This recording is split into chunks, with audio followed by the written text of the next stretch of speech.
Bible పాఠము గ్రంథవత్రనంబులన్నీ నాదే రాతి అధ్యయము వరసవచనము తాన దివ్య ప్రేమ వార్తనంబులు గ్రంథవత్రనంబులన్నీ నాదే.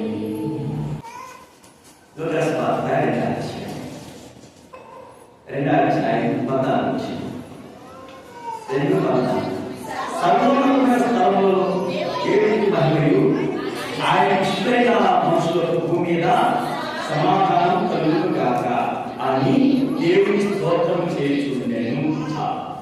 ఇచ్చిన వాక్యాన్ని దేవుడు దీవించి ఆశీర్వదించండి. మనకి మనందరితో మాట్లాడు దేవుని యొక్క పరిశుద్ధ గ్రంథం బైబిల్లో నుంచి 13వ వచనం కూడా ఏమనండి, వెంటనే పరలోక సైన్య సమూహము ఆ దూతతో కూడా ఉండిరి.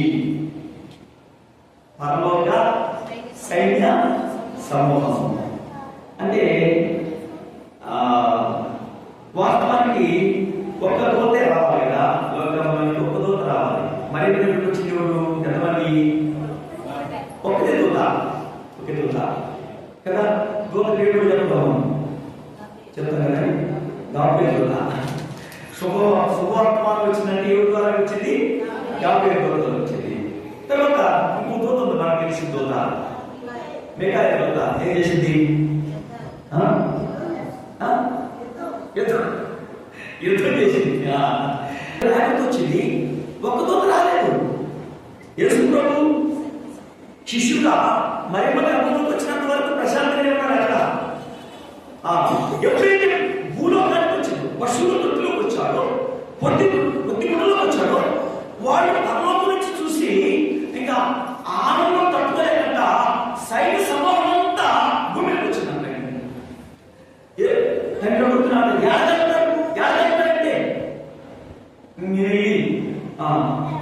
సృష్టికర్త మేము పూజించాలి. పరలోకం విడిచిపెట్టేసి మొత్తం సైన్య సమూహం అంతా కిందకు వచ్చేసేదండి. దూతలు తెచ్చి శుభవార్త ఎంతో గోపానందం.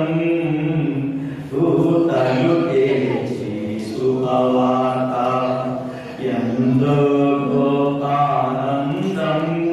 కుమరించును మదిలో పరమునుంది పాపి నలిగినప్పుడే. కుమరించును మదిలో పరమునుంది పాపి నలిగినప్పుడే. ఆనందమానందం కపురే మనకానందం మనయందు నిలచియుండు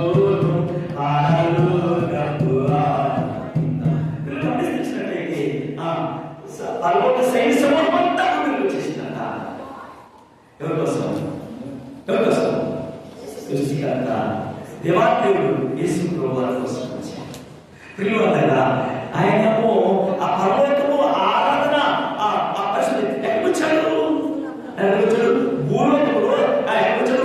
అది కదండి, ఆ బిల్డింగ్లో రాలేదు, అతను అపార్ట్మెంట్ రాలేదు. ఎక్కడికి వచ్చాడంటే పశువుల ఆటలు వచ్చాడండి. ఎందుకంటే ఈ లోకంలో మనుషులు ఎక్కడున్నారంట? లోకంలో ఎక్కడున్నారంటే భయంకర పరిస్థితిలో ఉన్నారు. కనుక ఈ మనుషులకి, ఈ మానవాళికి రక్షణ కావాలి కదండి. ఈ లోకంలో మనుషులు చూసినప్పుడు ఎక్కడున్నారంట? ఆదికాండం 6:12 చదవండి. ఏమని? ఆదికాండం 6:12 ఎక్కడున్నారంటే ఈ లోకంలో మనుషులు? దేవుడు భూలోకమును చూసినప్పుడు అది చెడిపోయిందను. భూమి మీద సమస్త శరీరులు తమ మార్గం ఏం చేసుకున్నారంట? చెరిపి చేసుకున్నారంట. పిల్లవాళ్ళారా, ఎందుకంటే కదండి, చెడిపోయినంత తర్వాత వారు మార్గం ఏం చేసుకున్నారంట? చెరిపేసుకున్నారంట. ఎవరు ఎందుకు అంటే, ఎందుకంటే ఈ ఈనాడు అర్థం కాక మరి ఆయన చూసినప్పుడు ఊరుగా చూస్తే ఆయన కలిగిందంట, ఆయన మరి జాలి కలిగిందంట. ఏమైపోతారో ఇల్లు కదండి. ప్రసంగిలో రాయబడి వచ్చింది. ఏమో రాయబడి వచ్చిందంటే ఫస్ట్ అయితే యథార్థవంతులుగా పుట్టించాడంట దేవుడు. ఎక్కడంట యథార్థవంతులైన పుట్టించాడంట. అయితే మనం ఏం చేసుకున్నామంట? ఈ విధమైన తంత్రాలు కల్పించుకుంటున్నాం. ఏమండి?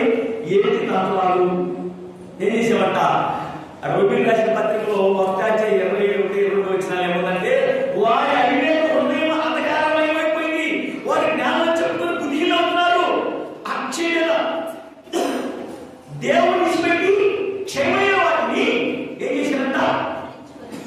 కురిసినారంట. ఏమంటే మన ఎవరు తోసిపోయాడు కదా, ఆ బొమ్మకి చీరగట్టి, ఆ బొమ్మకి తండేసి, ఆ బొమ్మ కొబ్బరికాయ కొట్టి ఏం చేస్తాం? మొక్కుతున్నాం పిల్లలు కదా. మీకు రకరకాల భక్తి అంటే ఏం చేస్తున్నాడు? మేడలో సీల్ వేసుకుంటున్నారు, మేడలో బ్రహ్మానికి సీల్ వేసుకుంటున్నారు, అది కనపడకుండా వాకు పెట్టుకుంటున్నాడు. ఆ తర్వాత ఏం చేస్తున్నారు? లోపల వలసలు అంటే చెడిపోయారు. దానికి ఏంటంటే ఏం చేస్తాడు? హెల్త్ బ్రహ్మానికి యూతుడు మానవుడు, హెల్త్ బ్రహ్మాండు. కానీ అయ్యో ఏం చేస్తాడు? సాయంత్రానికి కష్టాచితమంతా ఏమైపోతుంది? నిలబడైపోతానికి అవకాశం ఉంది. ఇదే వాక్యం మనం చదువుకుంటూ వచ్చినాం. నిజమైన ఈ దేవుడు నిజమైన సృష్టిగా ఇవాళ చదువుకుంటూ వచ్చినాం. ఏమైనా వచ్చిందంటే మళ్ళీ పదాలు వచ్చి చదువుకుందాం. పదాలు వచ్చినాం. సర్వోన్నతమైన స్థలంలో దేవునికి మహిమయు ఆయన ఇష్టమైన మనుషులకు దేవుడు సమాధానం కలుగుగా కానీ దేవుని స్తోత్రము చేయించుండెను. యేసు ప్రభువు మనం రక్షించాలని ఈ లోకానికి వస్తే ఎవరి స్వార్థ 3:16 ఏమో చూడడం. దేవుడు లోకమునెంతో ప్రేమించెను కాగా ఆయన తన అద్వితీయ కుమారునిగా పుట్టిన వారిని విశ్వాసముంచు ప్రతివాడు నశింపక నిత్యం పొందినట్టు ఆయనను నేనండి. ఆయన ఇష్టమైన మనుషులకు ఏమవుతుంది? భూమి మీద ఈరోజు కొంతమంది చాలా కుటుంబాలు ఈ రోజు వరకే ఉంటుంది సంతోషం, సమాధానం కదండి. ఒక భయంకరమైన లోక వ్యక్తి, లోకాసన వ్యక్తి రోజు దాని ఎక్కువ అధిక చేస్తాడు, రోజు దాని అధిక చేస్తాడు. ఏంటంటే యేసు ప్రభు పుట్టినరోజు అంటాడు.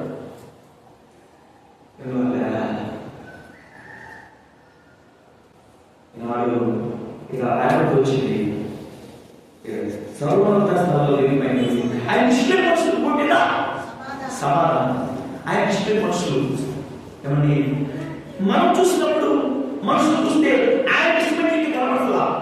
ఆయన ఇష్టమైన జీవితం కనబడుతుందా? యెషయా గ్రంథంలో రాయబడి వచ్చింది. యెషయా గ్రంథము 53వ అధ్యాయంలో ఒక మాట రాయబడి వచ్చింది. ప్రతి వాడు తనకి ఇష్టమైన త్రోవలో తొలగిపోయిన రాయబడి చూడండి. 57వ అధ్యాయము యెషయా 53వ అధ్యాయము 6వ వచనం. మనమందరం వదిలివలే త్రోవ తప్పిపోతిమి, మనలో ప్రతి వాడు తనకి ఇష్టమైన త్రోవలో తొలగిపోయాను. యెహోవా మనందరి దోషమును అతని మీద గమనించినట్టే ఇక్కడ మనందరినీ మనకి ఇష్టమైన త్రోవకి వెళ్ళిపోయామండి, నాతో సహా. ఆ త్రోవలో ఏముంది? ఆ త్రోవలో ఏముంది? ఆశీర్వాదం ఉందా? శాంతి ఉందా? సంతోషం ఉందా? పిలువగలరా? ఆనాడు లోకంలో ఉండగా లేదు. కానీ యేసు ప్రభు దగ్గరికి వచ్చిన తర్వాత నా హృదయంలో నిండు సమాధానం. ఎన్ని పరిస్థితులు వచ్చినా మానవ జీవితంలో కష్టాలు రావని, శ్రమలు రావని, ఆ తర్వాత బాధలు రావని, రోగాలు రావని నేను చెప్పను. కానీ రోగం వచ్చిందనుకో దేవుడి వాక్యం ఉంది, మీరు స్వస్థపరిచి ఈ శ్వాస సైతమైన ప్రార్థన ఆ రోగం ఏం చేసిందంట? స్వస్థపరిచిందంట. మా రక్షణ మొదటి హాస్పిటల్ తిరిగి సాగిపోయింది. తర్వాత స్కూల్కి వెళ్ళి నా బాబు మా చిన్న కొడుకు స్కూల్కి వెళ్ళి అక్కడ ఎవరు పెడితే పడి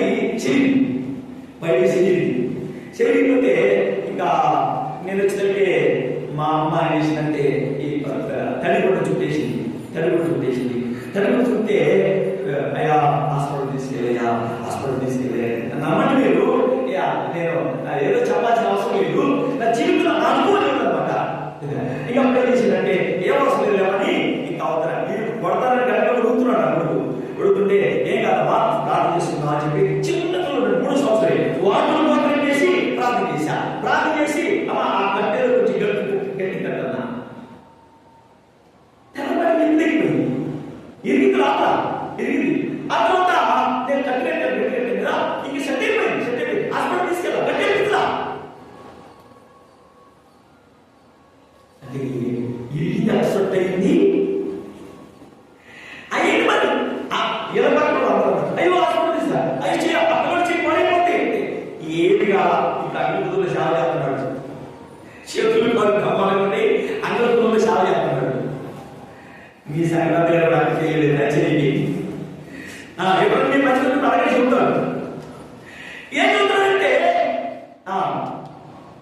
ఏదైనా మన శిశువును మన కుమారుడు చూడను ఆయన కుటుంబ రాజమానములను ఆశ్చర్యకరుడు ఆలోచనకర్త బలవంతుడు ఇంద్ర తండ్రి సమాధానములకు ఏమండి చదవండి దీని బయటికి యెషయా 9 చదవండి.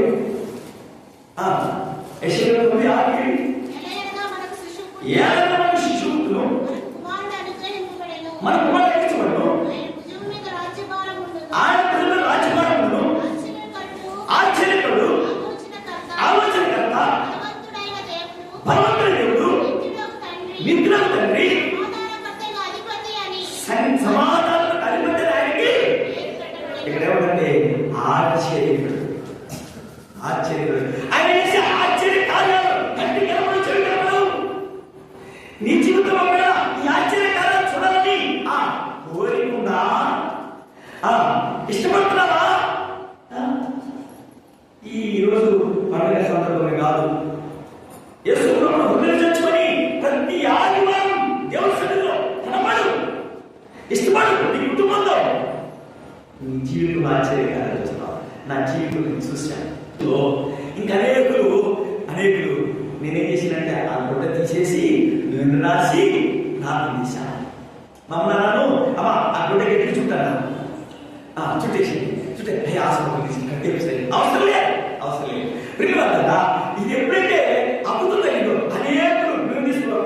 మా పిల్లలు ప్రార్థన నాకు ప్రార్థన ఏమొచ్చాయి పిల్లలారా. అందుకే విశ్వాసంలో ప్రార్థన చేసిందంట రోగిని స్వస్థపరిచింది.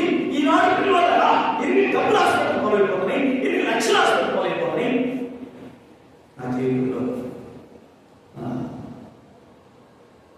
ఎవరి కాలంలోనే ఏమైందంటే తలకి దెబ్బ తగిలింది, కంటి దెబ్బ తగిలింది. ఇంకా ఎన్నో హాస్పిటల్ తిరిగాను, అంత తేలిక రాదా దేవుడి దగ్గరికి. మా ఇంటి బయట ఉండేది కాదు, అసలు వేసుకుంటూ నాకు సంబంధం లేదు. నేను అట్లాంటి జీవితం రాదు. అయితే ఒక పెళ్ళి అప్పుడు ఏదైతే వచ్చిందంటే ఆ పెళ్ళిలో టెంట్ బొమ్మ నా కంటి తీసి కొట్టాడు. నా ఫ్రెండ్ కొట్టాడు, అక్కడే గొడవపడిపోయా. ఆ తర్వాత హాస్పిటల్ పోతే కన్ను అయితే బాగానే కనుక్కోలేదు, కానీ అయితే మైండ్ పోయి తిరిగి హాస్పిటల్ తిరిగి తిరుగుతుంటే ఇక్కడ శివశక్తికి వచ్చి పడగలకి వెళ్ళింది. వాళ్ళు చూసిపోతున్నారు. ఆయన వస్తువులు భార్య 2 పిల్లలు ఉన్నారే, అయ్యో పరిస్థితి ఏంటని చెప్పేసి అనేక చెప్పుకుంటారు.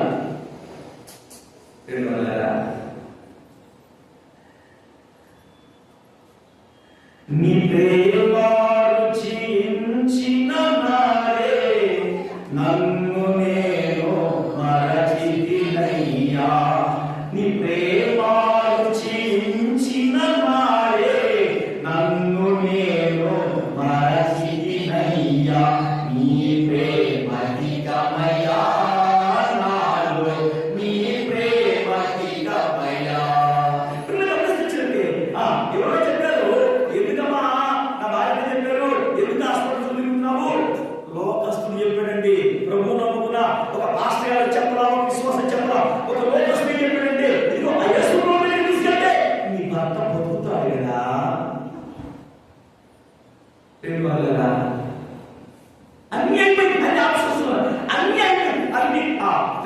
వ్యాక్సిన్ అంత అయిపోయింది, తెలియదు అవకాశం లేదు. సరే, నా కోసం చర్చిలో ప్రార్థన ఇష్టమేనండి. చర్చిలో ప్రార్థన చేస్తాను, ప్రార్థన ప్రార్థన వాక్యం అంతా ఏం చెప్పారు నాకు విషయంలో నా పేరు పెట్టి ప్రార్థన చేస్తారు. యవనస్తులయ్యా అక్కడ లేవు, అక్కడ స్వస్థపరచు, భార్య చిన్న బిడ్డలు ఉండాలి అని ప్రార్థన చేస్తుంటే అప్పుడు అన్నాడు ప్రార్థన చేస్తాడు, అయ్యా అల్లాహని 3 దినాలు చచ్చిపోయిందా, 3 దినాలు బ్రతికించవుదా, 4 దినాల తర్వాత ఆ అల్లాహని బ్రతికించవుదా, యవనస్తు కూడా లేవు ప్రభావ స్వస్థపడు ప్రార్థన చేస్తుంటే అప్పుడు నాకు ఆ మాట గుర్తొచ్చింది. నాకు చచ్చిపోయిన మనిషి బతికా అయితే నేను కనుక నేను ఈ రోగం విడిపించమని నేను స్వస్థపడమంటే జీవితంలో సాక్షిగా ఉంటా. 2 గంటలు చేసుకున్నాను వాటిలో లేదు. ఆ మాట నాను లేచి 2 గంటలు చెప్పు ఒకటిని ప్రార్థన చేశానండి. దాదాపు కన్నీటితో నా జన్మ పాపం ఒప్పుకొని ప్రార్థన చేసి వచ్చినాను.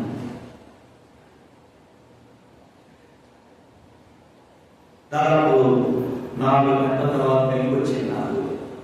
అప్పటికే ఇల్లంతా శోక సముద్రం అయిపోయింది. ఎందుకంటే నేనే ఆధారం, నా తర్వాత తమ్ముడు చెల్లి కుటుంబం నేనే ఆధారం ఈ పక్కడుకున్నాను. ఇంకా అప్పటికే ఏదో పని పోతనాలు సిస్టర్లు కానీ అమ్మ కానీ పని పోతనాలు వస్తున్నారు, కానీ పరిస్థితి అయిపోయిందంటే ఇంకా అయిపోయింది, అంత చరిత్ర అయిపోయింది ఇక.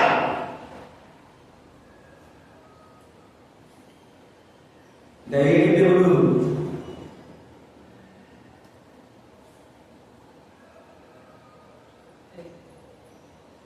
నిద్రపై వేసాను. దర్శనం దర్శనం వచ్చింది. వారు నాకు ఎప్పుడో తెలియదు కావాలి, నాకు తెలియదు కానీ నేను ఎప్పుడైతే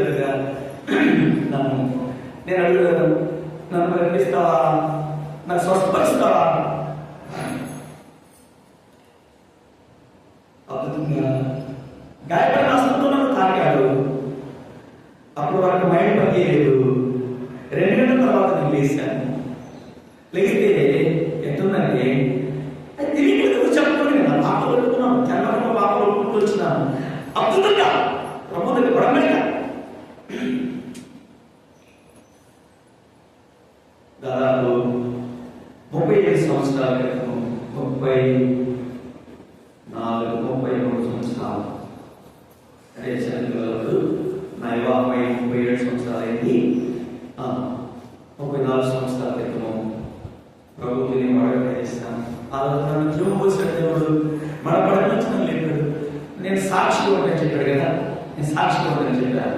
ఏమండి, ప్రతి చోట నీ సాక్షిగా ప్రభువా నేనుండునట్టు, ప్రతి చోట నీ సాక్షిగా ప్రభువా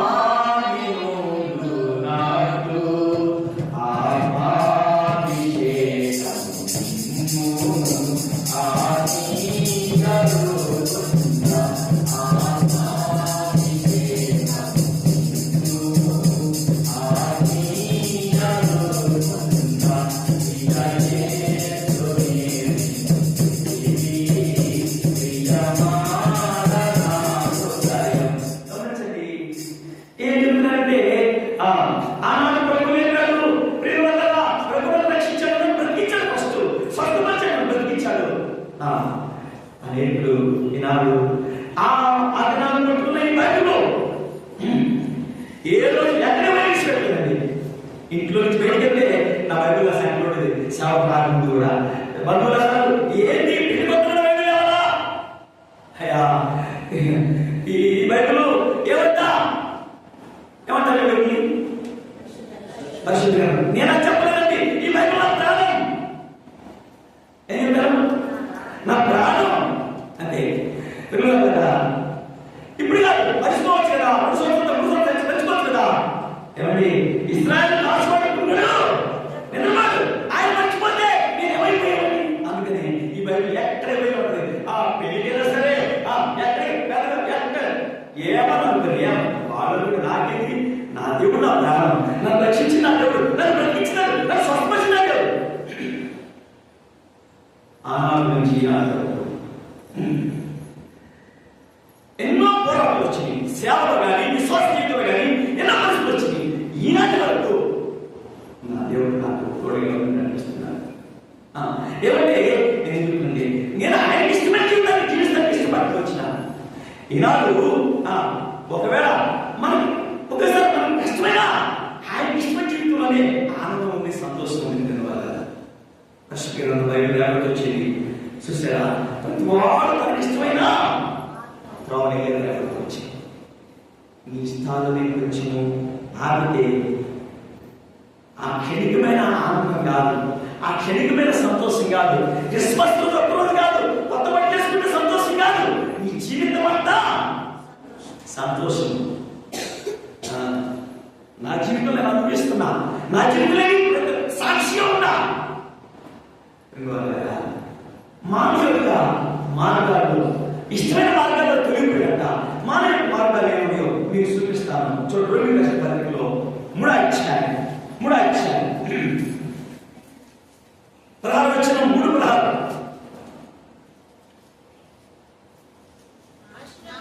నాశనమును కష్టమును వారి మార్గంలో ఉన్నది, శాంతి మార్గం వారి ఎక్కరు, వారి కమ్యూనిటీ దేవుడి భయం లేదు. ఏమన్నా నాశనము కష్టమును వారి మార్గంలో ఉన్నది, శాంతి మార్గం వారి ఎరుగరు. శాంతి మార్గం లోకంలో ఉంటే శాంతి అని లోకంలో ఉన్నాము. అయితే ఈ హృదయంలోనికి ఎవరు చేర్చుకోవాలి? యేసులో చేర్చుకోండి. అప్పుడు అన్ని పరిస్థితుల్లో కరోనా టైంలో మన మంచువర్గీయం సేవకులు నేను పేరవల్లి సేవ చేస్తున్నప్పుడు కరోనా టైంలో మన మంచువర్గీయం అయిపోయింది అనుకున్నా. కానీ వాగ్దానం చేసి దేవుడు ఏమంటారండి? నిన్ను ఎడబాయననినా అభయము సంగిన దేవా, అభయము సంగిన దేవా, నిన్ను ఎడబాయననినా అభయము సంగిన దేవా, అభయము సంగిన దేవా.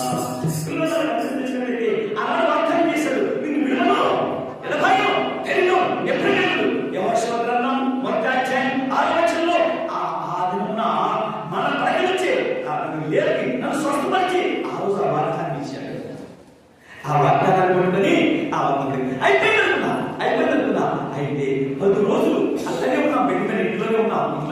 ఆ తర్వాత ఇక ఎవరో చూసి ఇచ్చారు, లాభం లేదు, తగ్గట్లేదు, తీసుకోండి, చాలా తీసుకోండి అంటే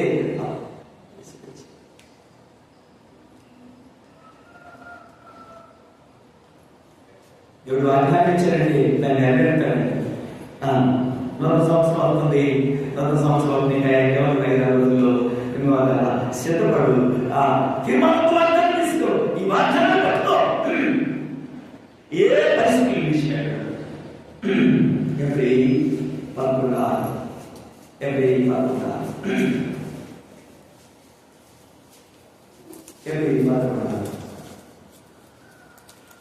విశ్వాసం లేకుండా దేవుడికి ఇష్టం అసాధ్యము. దేవుడు వచ్చేవాడు ఆయన ఉన్నాడని తన అనుమానికి ఫలం దయచేవాడు నీవు నమ్మాలి కదా. ఇప్పుడు వచ్చింది విశ్వాసం లేకుండా దేవుడికి ఇష్టం అసాధ్యం అంటే ఏంటంట? లోకస్వార్త 7వ అధ్యాయంలో ఏమంటే నీ విశ్వాసం నిన్ను రక్షించింది. ఆ తర్వాత మార్క్స్ స్వార్త 5వ అధ్యాయంలో నీ విశ్వాసం నిన్ను స్వస్థపరిచింది. ఇద్దరు స్త్రీలు అక్కడ కనబడతారు. ఒక స్త్రీ పాపాత్మురాలు, ఇంకో స్త్రీ రక్తస్రావ రోగం కలిగిన స్త్రీ. ఇంకా వాళ్ళిద్దరే ప్రభువే స్వస్థని ఎక్కడ మాట ఏంటంటే నీ విశ్వాసాన్ని రక్షించింది, నీ విశ్వాసాన్ని స్వస్థపరిచింది. దేవుడికి ఇష్టమైన జీవితంలో వర్ణనాత్మకమండి.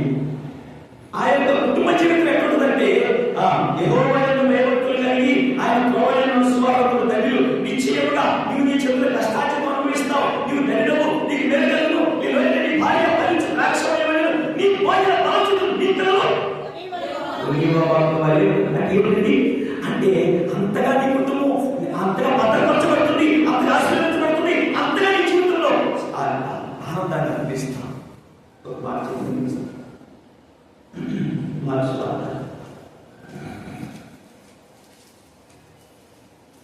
మార్క్స్ వార్త 3వ అధ్యాయం మార్క్స్ వార్త 3వ అధ్యాయం మార్క్స్ వార్త 3వ అధ్యాయం 12వ వచనం. మార్క్స్ వార్త 3:12.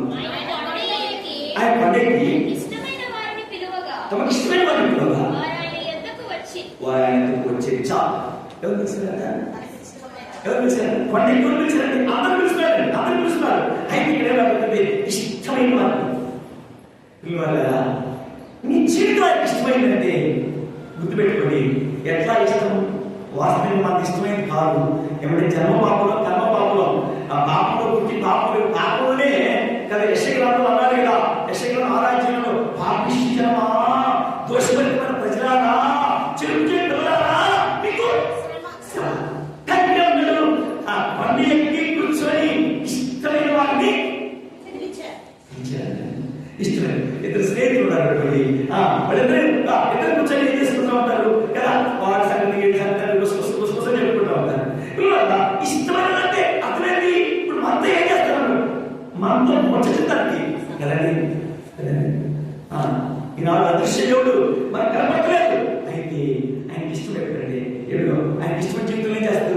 వచ్చేం చేస్తావు? ఎవరి మధ్యలో కూర్చొని నీ పరిస్థితిని బట్టి ప్రభు దగ్గర ఏం చేస్తావు? మొరపెట్టుకుంటావు, ప్రార్థించేస్తావు.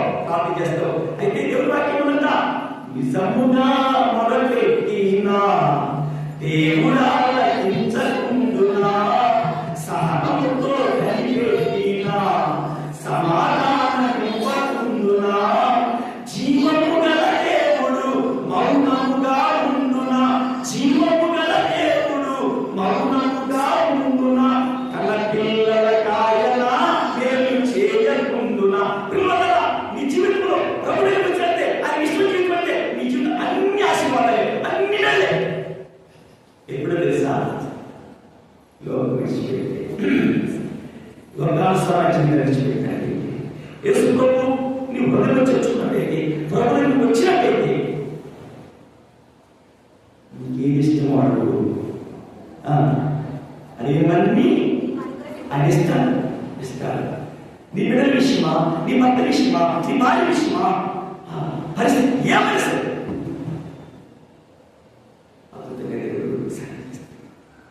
తలపేదండి. సర్వోన్నతమైన స్థానంలో మీరు ఆయన ఇష్టం భూమి మీద ఈ జీవితం ఎప్పటికీ చాలా సమాధానం అశాంతిగా ఉన్నారా? నా శాంతినే లోపమించేది కాదు, నా శాంతిని కలిగిన యోహాను సువార్త 14వ అధ్యాయం మీ హృదయం కలపబడలేదు 20 వచ్చిందంటే నా శాంతినే నీకు. దేవుడికి శాంతి ఇవ్వాలి, దేవుడికి నెమ్మది ఇవ్వాలి. దేవుడు ఏదంటే నీ కుటుంబాన్ని నిన్ను ఉద్యోగం కోసం ఎదురు చూస్తున్నావా? తర్వాత దేనికోసం ఎదురు చూస్తున్నావు? అన్ని రకాలుగా, అది ఉద్యోగం కానీ, వ్యాపారం కానీ, వ్యవసాయం కానీ, చేరుకోలు కానీ, ప్రతిదీ ఏమైనా సరే దేవుడిని ఆశీర్వదించాలని ఇష్టపడతాను. ఈ క్రిస్మస్ ఏమో కాగా ఎవరైనా క్రీస్తుగా వాడు నూతన సృష్టి అతని గతించను. ఇదిగో సమస్తము రక్షించబడ్డావా? దేవుని స్తోత్రం. ఇది చెప్పాల్సిన అవసరం. ఒకవేళ రక్షణ లేదంటే ఇప్పుడే అనుకోసాను, నేడే రక్షణ, రేపు మంది కాదు. కొత్త సంవత్సరంలో ప్రవేశిస్తామన్న గ్యారెంటీ లేదు. ఎందుకంటే అనేకులు ఏమైపోయారు? కాలగర్భంలో భయంకరమైన పరిస్థితుల్లో ఉన్నాము. వదిలో ప్రాణం తీసుకోవాలి, వదిలో చూసుకోవాలి. దేవుడు ఏం చేసినాడు? ఆశీర్వదిస్తాడు. అలాగే ప్రభు సహాయం చేయాలి. ప్రభు విశ్వాసం ప్రార్థిస్తాం.